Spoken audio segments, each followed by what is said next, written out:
Hello everyone. In this tutorial, we are going to provide a solution to this interesting problem.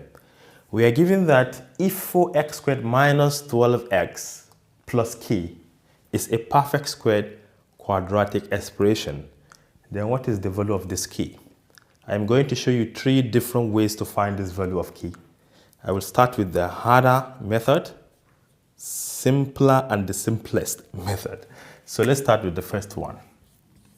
If at all this is a perfect squared quadratic expression, I know I can write it as ax plus any constant, let me use d, squared.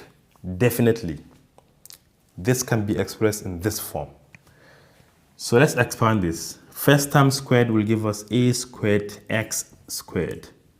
2 times this times that is 2adx.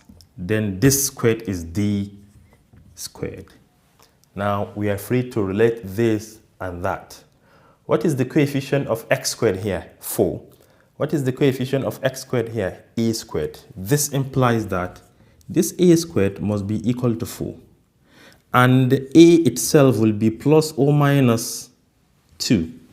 Because if you square plus 2, you get 4. If you square negative 2, you get 4 in each case. So we are done with this. Now what is the coefficient of x? Coefficient of x is negative 12 here, but we have 2ad here. This means that 2ad is equal to negative 12, right? Since we have a, we can divide, or we can plug it back here, right? So this is 2 times 2 is 4, so this is plus or minus 4. Because of the plus or minus, I want to take plus or minus 2 simultaneously here. So a is plus or minus 2 times 2 is plus or minus 4d equal to negative 12. So if you divide both sides, you have d to be equal to, if you divide negative 12 by positive 4, you get negative 3. If you divide negative 12 by negative 4, you get positive 3. So therefore, in each case, you have plus or minus 3. That is for d. But if you observe, k is d squared.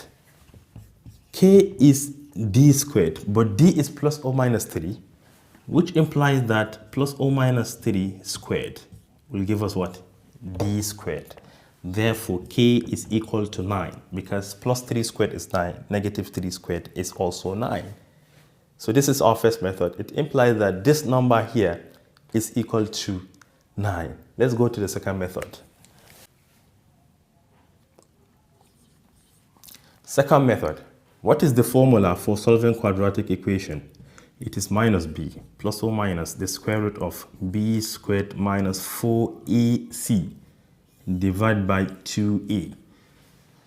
The value under the square root is what we call the discriminant. And whenever discriminant is 0, it implies the quadratic equation is a perfect squared quadratic equation.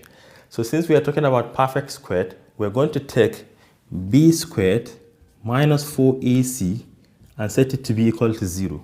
So what is b? b is negative 12 squared minus 4.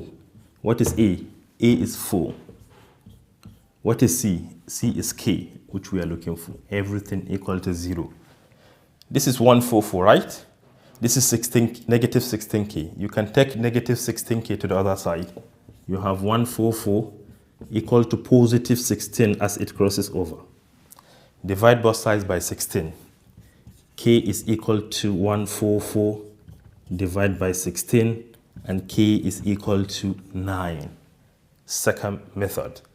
Let us move on to the last one. In the last method, all right, we have 4x² minus 12x. Forget about the k. I would like to find a number which I can add here to make it a perfect squared. So you can bring 4 outside. 4x² divided by 4 is x squared. Negative 12x divided by 4 is negative 3x. Leave a space for a number. What can you add here to make this a perfect squared? You have to take the coefficient of x. you divide it by 2. You square everything. This will give us what? 9 over 4. 9 over 4. Expand the bracket. This time this is 4x squared minus, this time this is 12x. 4 cancel 4. We have 9. So if you relate, k must be equal to 9. So these are the 3 methods in which you can, we have other methods, but these are the 3 methods I want to apply in this tutorial to find the value of k. As simple as that.